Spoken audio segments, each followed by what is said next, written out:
In the summer, it was hot in Arlington, but the tomb guard stood still, his boots hitting the stone in perfect time. 21 steps. Change direction. Stop. Do it again. Nathan Hayes was a strict person. He was wearing a navy blue suit that was soaked with sweat and dark sunglasses to hide his eyes. The crowd was amazed until a loud voice broke the silence. "Give me those medals, old man." A group of crooks gathered around an old veteran, laughing meanly and wanting to fight. Nathan's hold on his rifle went tighter. The rules said he had to stay put, but the veteran's shaking hand on his Purple Heart told a different story, one of sacrifice, honor, and a past worth fighting for. The guard at the tomb had to make a choice that would affect more than just the Holy Land at that point. Before we continue this story, make sure you're subscribed with the bell icon on. Please let us know where you are watching from in the comments. Help us keep the memory of honor, bravery, and sacrifice alive, if you think they still exist. The July sun beat down over Arlington National Cemetery. Its rays bounced off of rows of white headstones that seemed like silent guards on the rolling hills. It was a hot July afternoon in 2025, and the air was rather humid. The cicadas made a soft buzzing sound, and the American flag next to the tomb of the unknown soldier made a soft rustling sound. People went along the stone paths, their voices hushed out of reverence, and their cameras clicked as they took images of the hallowed place. Some kids pulled on their parents' hands and pointed to the lofty columns of the memorial amphitheater far away. Some people stood still and read the words on the tombs. Nathan Hayes, who was guarding the tomb, was right in the thick of it. Even though it was hot, his navy blue clothes were clean, and the shadow from his kebi hat fell on his sunglasses. He walked in a very precise fashion, like a robot. 21 steps, a sharp turn, 21 seconds of pause, and then 21 steps back. The beat was sacred, a tribute to the dead, and a sign of duty that never changed. Nathan's face was a mask of discipline, but his sharp brown eyes gazed over the crowd and noticed everything. He was 28 years old and had been a tomb guard for 3 years. He was proud of it. His dad was a veteran of the Vietnam War, who taught him how crucial it is to give up things. There was an old man standing by himself near the edge of the square. He was bent over, but he stood up straight. Sam, as his friends nicknamed him, was 78 years old. His white hair was getting thin behind a baseball cap that was worn out. His old suit jacket was nice and pressed, and the medals on it sparkled in the sun. He won a Purple Heart in the jungles of Vietnam. Sam leaned hard on a wooden cane and stared at the cemetery, thinking about friends who never came home. He came here a lot, not to be seen but to feel close to the people he had lost. Nathan saw Sam right away. He liked the decor, but what kept him intrigued was the man's quiet dignity. Sam's shaking hands adjusted the lapel of his jacket, as if he needed to be sure the medals were still there. Nathan felt a surge of respect. His father had medals like these, and each one told a story of valor, survival, and loss. But not everyone had that type of respect. 4 men stood on the edge of the gathering next to a low stone wall. Their physique didn't fit in with the other people who were paying their respects. They had on tattered jeans and hoodies, and their voices were low but sharp. Sam was the only one they were looking at. Jake Riley, the leader, was a huge guy with a shaved head and a jagged tattoo that went up his arm. His smirk was cruel, and his glance was ravenous. Mike, who was skinny and giggled nervously, nudged Jake and pointed at Sam's medals. Chris, the youngest, was frightened and kept looking at the crowd. Tony, who had large shoulders and was silent, cracked his knuckles. Nathan's grip on his rifle increased stronger. He felt uneasy about the group for some reason. They weren't on vacation. They didn't come here to pay their respects. His training advised him to stay focused and stay at his station, but his instinct told him that trouble was approaching. "Hey, old man," Jake cried, and his voice cut through the clamor of the crowd. "Are those shiny pins real? Did you buy them or get them from a thrift store?" Sam slowly turned, his face calm yet exhausted.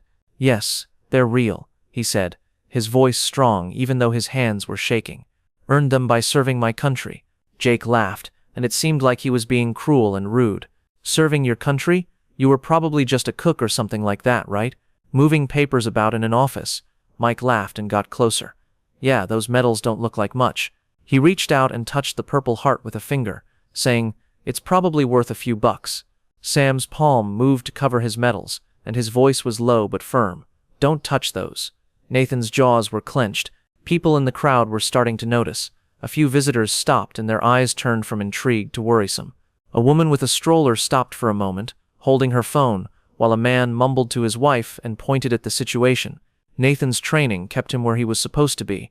He couldn't leave his station until the tomb itself was in danger, as protocol said. But seeing Sam, who was weak but defiant, moved him deeply. "What's wrong, Grandpa?" Jake leaned in closer, making Sam look little. "Do you not like it when we admire your little things?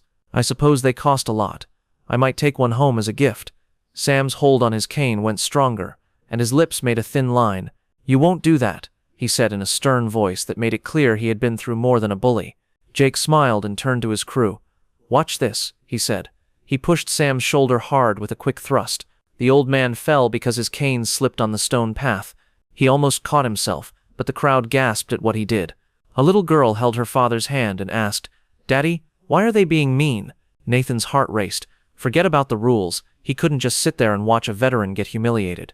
"You don't just honor the dead by standing still, Nate," his father's voice echoed in his brain. "You show them respect by doing the right way."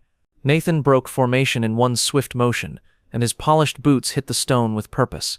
The crowd parted, and their voices grew louder as the impossible happened. A guard guarding the tomb was moving. "Step away from him," Nathan commanded in a hard, unwavering voice. The guard's quick appearance made Jake freeze in his tracks. For a short while, his sneer went away, but it came back right away. "Are you talking to us, soldier boy?" He moved closer and whispered. He mocked. Nathan stared at Jake, and the man's sunglasses showed how mad he was. "Now," I continued, "step away." The crowd stopped talking. A couple folks held up their phones to film what was happening. Jake stared at Nathan, then back at his workers. "Or what? Are you going to arrest us? Where are the other little statues you have?" Nathan stayed still. He said, "I don't need backup to deal with you," and his voice was calm but full of steel. The tension was thick. Jake's confidence was broken by Nathan's forceful presence. Mike, the skinny one, shoved Jake. "Come on, man, this isn't worth it." But Jake's pride wouldn't let him quit. He went forward fast and grasped Sam's medals, touching the Purple Heart. That was the last straw. Nathan moved so quickly that he stepped between Jake and Sam and snatched Jake's wrist in the air with his gloved hand. Jake's arm twitched, and he winced as he tried to get away. Nathan's grip was tight. "No way," Nathan said in a loud, quiet voice. He turned Jake's wrist just enough to make him turn around. The method was precise and well planned. "Let him go," Tony screamed as he ran up. Nathan let go of Jake's wrist and turned around, his training kicking in. He blocked Tony's wild swing quickly, and then slammed the man's shoulder, making him fall. Nathan easily dodged it by catching Mike's arm and twisting it, which caused him grunt and fall to his knees. Chris, the youngest, was unsure and opened his eyes wide. "Get him!"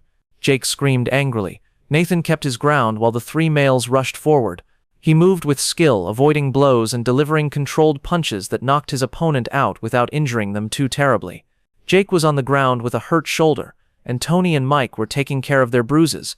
Chris moved back and raised his hands in defeat. Nathan loomed over Jake and said, "It's over. Get out now or face the consequences." Jake glared at him and his swagger was gone. He swore beneath his breath and told his troops to back off. The group walked away slowly, and the crowd cheered softly as they did. A few tourists cheered to demonstrate how much they loved it. A dad picked up his kid and said, "That's what a hero looks like." Nathan's features softened when he gazed at Sam. He asked politely, "What?" Sam nodded, but his palm was still shaking. "Thank you," he said softly, his voice full of emotion. "I don't know what would have happened if you hadn't helped." Nathan grinned a little and said, "You're safe now, sir. That's all that matters." Nathan led Sam to a bench in the shade near the plaza as the crowd began to leave. The old man sat down gently, and his cane smacked the stone. Nathan's voice sounded a little angry when he said, "They shouldn't have treated you that way. Those medals stand for sacrifices that most people can't even think about." He gently touched his Purple Heart as he looked down at it. "But there are always people who don't get it," he said. "They only see what's on the surface, not what's behind it." Nathan nodded, his mouth tight. He stared at the mausoleum, which was built of marble and sparkled in the light. "Sir, do you know those guys? Have you ever seen them?" Sam shook his head and frowned. "No, I don't think so. I had a feeling they wanted more than just my medals. Their eyes were full of greed, maybe something even worse." Nathan frowned and his instincts told him to be wary. Before he could say anything else, a sharp voice pierced through. "Guard Hayes." Nathan looked around and saw another tomb guard walking toward him with a frightened look on his face. Nathan quickly saluted. "Captain Mitchell wants to see you right away. It's about what happened." Nathan stood up straight and got ready to listen. "Okay." He gazed at Sam for a second, and his eyes showed that he was worried. "Sir, are you going to be okay here?" Sam nodded, and a little smile broke through. "Go ahead, son. I'll be okay. Don't let them make things too hard for you." Nathan nodded, and then went with the guard to the building where the administration was. His thoughts were racing as he walked. Jake's glare at him before he raced away wasn't just angry, it was a sign that greater trouble was on the way. The office of Captain Sarah Mitchell was exceedingly neat. There was polished wood, framed awards, and an American flag in the corner. She sat at her desk with her short brown hair neatly tucked under her cap, and her sharp eyes on Nathan as he stood at attention. "Your formation was broken," she said, her voice steady but firm. "Left your post without permission. Guard Hayes, do you understand how bad what you did is?" Nathan answered, "Yes, ma'am," in a calm voice. Mitchell clasped her hands together and leaned back. "What do you mean?" Nathan took a deep breath and chose his words carefully. A group of men were bothering an old civilian, a veteran. Things got worse and turned violent. He was in danger right away. I did what I did to protect him. Mitchell's expression didn't change, but her eyes showed that she was interested. "And by doing that, you broke the rules. Guard Hayes, the rules are not suggestions. They are there to keep things in order." Nathan said quietly, "I understand, ma'am, but the work of a tomb guard is more than just following the rules. It's about honor, responsibility, and protection." At that point, following the regulations would have meant allowing an unarmed man be attacked. I couldn't chose that. The room was quiet. Mitchell's fingers lightly tapped on the tabletop. Finally, she said something, and her voice was softer. "Your actions, even though they were meant to help, have put us in a bad place. People who weren't there saw it and videotaped it. The video is already on the web. It's very crucial how people see things. The tomb guard shows discipline, and breaking the rules could tarnish that image." Nathan's stomach hurt, yet he spoke in a calm voice. "With all due respect, ma'am, I believe that upholding those values necessitates action rather than inaction." Mitchell stared at him for a long time before letting out a sigh. "You will be put under review. This means that your actions will be looked at, and a decision will be made about what punishment to give you. Do you understand?" "Yes, ma'am," Nathan said in a strong voice. "That's all for now," Mitchell said with a nod. Nathan said hello, and then departed, his boots making a noise on the floor. As he reached the door, Mitchell's voice stopped him. "Guard Hayes." He turned to gaze at her. She said in a hushed voice, "For what it's worth, I would have made the same choice." Before he left, Nathan offered a small nod. The scolding bothered him, but so did the feeling that he had done the right thing. There were still a few people in the square, but the crowds had thinned out. Sam sat down on the seat, and his posture was more comfortable. When Nathan got close, the elderly man looked up and smiled tiredly. "Back again?" Sam asked, his voice full of joy. "I thought they might throw the book at you." Nathan responded, "Not yet," with a little smile. Still being looked at, Sam's smile faded, and he felt thankful in his heart. He said, "You shouldn't be punished for doing the right thing. What you did back there wasn't just brave, it was the right thing to do." Nathan shook his head and said, "I only did what I had to do, sir." Sam said no firmly, leaning on his cane. "You did more than that. You stood up for someone who couldn't stand up for themselves. That's what good service looks like." For a short while, the two men were quiet, and the weight of the day fell between them. Nathan stared at Sam's medals, which sparkled in the sun. He whispered, "Those medals, they mean something. I wasn't going to let them take that away from you." Sam's hand went to the Purple Heart, and his fingertips brushed it tenderly. He said, with a lot of emotion in his voice, "These medals are for the men I fought with who didn't make it home. I think about them every day. That's why I can't let anyone take them, not because of how much they are worth, but because of what they symbolize." Nathan nodded, and he liked the veteran even more. "I couldn't just stand by for that." The next day, news broke that Jake Riley and his gang had been arrested. Witness accounts and security footage helped the police find them in the neighborhood. They were part of a small-time crime group that stole money or other valuable things from people who were easy to steal from. With Nathan's support, their plot to steal Sam's medals didn't work. As soon as Sam got the news, he called the cemetery office to thank Nathan. Nathan told him over the phone, "Sir, I was just doing my job." Sam's voice was loud. "No way, son. You were doing a lot more than that." A week later, the plaza in Arlington was full of quiet excitement. The Tomb Guard's emblem was on a temporary platform in front of rows of chairs. Tourists talked to government officials, reporters, and cemetery workers. They stopped talking as they waited for the ceremony. Cameras clicked every now and then, catching the moment. Nathan stood to the side, his clothes clean and his posture perfect, but he looked worried. He wasn't used to being in the spotlight. His duty was to quietly pay his respects to the deceased. Everyone was quiet when Captain Mitchell stepped onto the platform at noon. In a clear, powerful voice, she remarked, "Thank you for coming here today. We are here to honor and remember an amazing act of bravery and honor that exemplifies what the Tomb Guard is all about." The people at the meeting listened intently as Mitchell presented the narrative of what happened that day. The unprovoked attack on Sam Thompson, Nathan's decision to step in despite protocol, and the protection of a veteran's dignity. She remarked, "Guard Hayes's actions remind us that discipline is important, but there are times when moral duty must come first." She waved for Nathan to come up. He walked slowly and deliberately, looking serious. The crowd clapped, and some people even yelled. Mitchell put a silver badge on his uniform to show that he was doing a great job. "Guard Nathan Hayes," she said, her voice rising quieter. "Your bravery and dedication to justice have brought great honor to this place. We thank you for your service." Nathan dropped his head a little. "Thank you, ma'am," he said in a calm voice. Mitchell turned to the front row, where Sam was sitting. His cane rested on his knee, and his suit jacket was decorated in medals. She looked squarely at him and said, "Mr. Samuel Thompson, you have served this country for decades. Your capacity to bounce back from hard circumstances demonstrates what sort of person you are. We recognize not only the sacrifices you made in the past, but also your strength and drive now." The crowd stood up when Sam was called to the stage. He walked slowly, tapping the platform with his cane, but he was proud of himself. Mitchell put a new medal on his jacket to show that the community respected him. Sam's voice shook as he spoke. "I never thought I'd be in another fight at this age," he said with a light grin. "But thanks to Guard Hayes, I remember that honor and courage are things we should live by."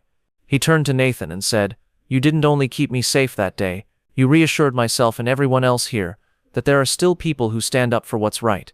Thanks for that." Nathan bent his head to express how much he cared about Sam. The crowd roared again, and this time their cheers were much louder. Nathan and Sam stood together after the ceremony and shook hands with individuals who congratulated them. With a small smile, Sam leaned on his cane and said, "I guess you'll be back at your post tomorrow." Nathan shook his head. "That's what you need to do, sir. Stand guard. Be ready. It's not always about doing anything. It's about being there when it matters." Sam's face softened. "And you were there when it meant most. That will stick with me." They shook hands, and the move was forceful and respectful of each other. Sam tipped his hat a little, which was an old-fashioned way of saying thank you that meant a lot. Nathan walked back to the tomb as the sun went down, and the cemetery got dark. He stood up straight, and the metal on his uniform sparkled. Tourists went by and took pictures, not knowing what had happened a few days before. The final rays of sunlight struck Sam's medals as he went cautiously along the stone walkway in the distance. He moved slowly, but he didn't give up. He had more faith in integrity and fairness than ever. Nathan remembered why he served at that moment, not just to follow the rules, but also to protect and defend when it mattered most. When the hour hand hit the hour, he started watching again. He walked with purpose, and his heart was peaceful. He was a real-life example of discipline, bravery, and responsibility. What do you think about Nathan Hayes' decision to break the rules to help a veteran? Would you have done the same thing if you were him? Please let us know by leaving a comment below. Do you think that tradition should always come first, or are there instances when doing the right thing should come first? If this story of bravery and honor touched you, give it a thumbs up, share it with someone who needs to remember how essential it is to do the right thing, and sign up for more stories that demonstrate the best in us. Thanks for paying attention. Keep in mind that standing up for what is right might be the bravest thing you do.